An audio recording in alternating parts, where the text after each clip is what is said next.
Assalamualaikum warahmatullahi wabarakatuh. Saya Albina Jasmine. Di sini akan mempresentasikan untuk hasil review artikel penentuan status gizi dengan metode dietetik pada level nasional untuk food balance sheet atau neraca bahan makanan.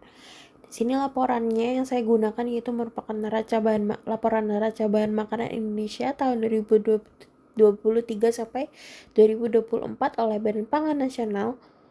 Selanjutnya untuk pendahuluan di sini, neraca bahan makanan itu merupakan tabel yang menyajikan gambaran menyeluruh tentang penyediaan atau pengadaan, penggunaan atau pemanfaatan pangan di suatu wilayah dalam periode tertentu. Informasi tentang ketersediaan bahan pangan untuk setiap komoditas dan olahannya atau produk turunannya yang lazim dikonsumsi penduduk berdasarkan sumber penyediaan dan penggunaannya. NBM nasional disusun setiap tahun dengan mengacu pada FAO dan mempertimbangkan kondisi dan ketersediaan data yang ada. Untuk tujuan dari adanya laporan NBM di sini yaitu untuk menyediakan data dan informasi tentang penyediaan dan penggunaan pangan serta ketersediaan bahan pangan untuk dikonsumsi penduduk dalam bentuk volume, kilogram per kapita per tahun atau gram per kapita per hari maupun zat gizi. Untuk manfaatnya yaitu bahan evaluasi tentang pengadaan, penggunaan, dan ketersediaan pangan untuk dikonsumsi sesuai rekomendasi kecukupan gizi dari WNPG tahun 2012. Dan juga untuk penyusunan pola pangan harapan tingkat ketersediaan bahan acuan dalam perencanaan produksi atau pengadaan pangan, bahan perumusan kebijakan pangan dan gizi, dan bahan referensi bagi pemerhati pangan dan gizi. Metodenya di sini prosedur pelaksanaan yaitu mengumpulkan data dari statistik resmi produksi seperti tanaman pangan, hortikultura, perkebunan, peternakan atau perikanan, impor, ekspor, perubahan stok, penggunaan bahan untuk industri, konsumsi pakan, kehilangan pasca panen hingga konversi ke nilai energi, protein dan lemak per kapita. Untuk penyajian datanya di sini AKE atau AKE ketersediaan yaitu angka kecukupan energi, yaitu merupakan jumlah energi yang tersedia bagi penduduk suatu wilayah atau negara yang digunakan untuk mengukur kecukupan pasokan pangan dalam satu populasi.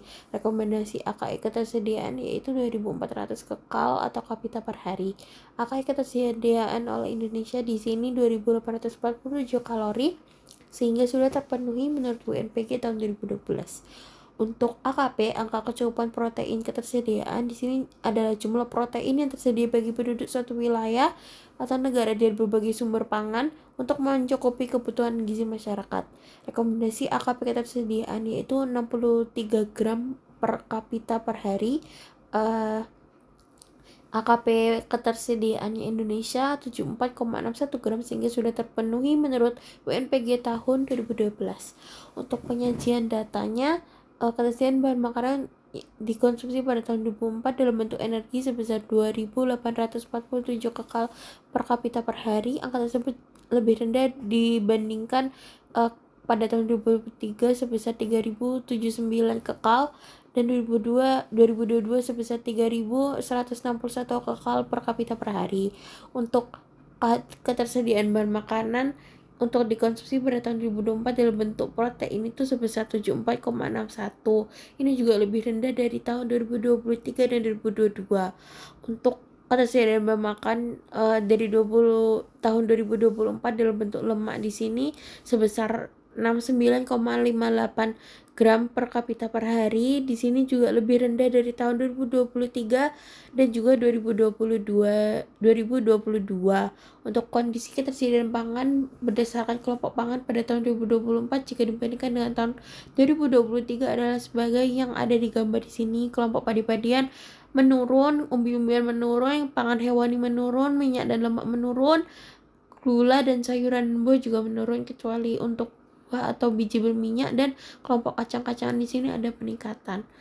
Kelebihan dan kekurangan dari metode NBM. Kelebihannya itu memberikan gambaran makro tingkat ketersediaan pangan nasional atau daerah menggunakan data resmi yang relatif mudah diakses seperti BPS, FAO, Kementan dan instansi pemerintah yang ada, mendukung perencanaan kebijakan pangan. Biayanya juga relatif murah karena cenderung menggunakan data sekunder dan juga melihat ketersediaan energi dan zat gizi total suatu negara.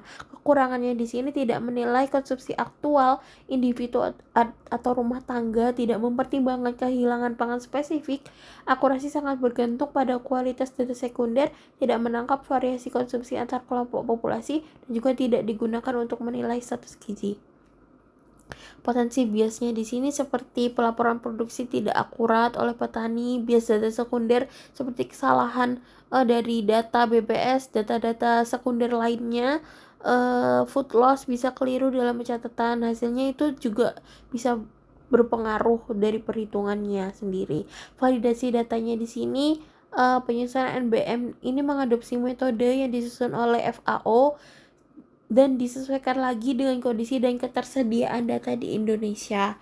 Hasil NBM-nya di sini digunakan untuk mengevaluasi apakah tersediaan pangan sudah sesuai dengan rekomendasi kecukupan gizi dari WNPG tahun 2012. Jadi sudah sesuai dengan acuan dari WNPG tahun 2012. Kesimpulannya, hasil NBM Indonesia 2023 sampai 2024 di sini menunjukkan bahwa ketersediaan energi, protein, lemak itu masih sangat didominasi oleh pangan nabati, sementara kontribusi pangan hewani tetap rendah dan belum memenuhi standar ideal. Namun, pangan hewani, umbi-umbian, kacang-kacangan, dan buah biji berminyak masih rendah dalam konsumsi. Potensi bias dari metode NBM untuk memeriksa ketersediaan pangan nasional harus selalu diperhatikan untuk meminimalisir kejadian bias pencatatan pangan. Validasi data dari metode NBM Indonesia ini juga sudah berpedoman pada FAO dan juga evaluasi ketersediaan pangannya ini sudah mengacu pada rekomendasi WNPG tahun 2012. Terima kasih. Wassalamualaikum warahmatullahi wabarakatuh.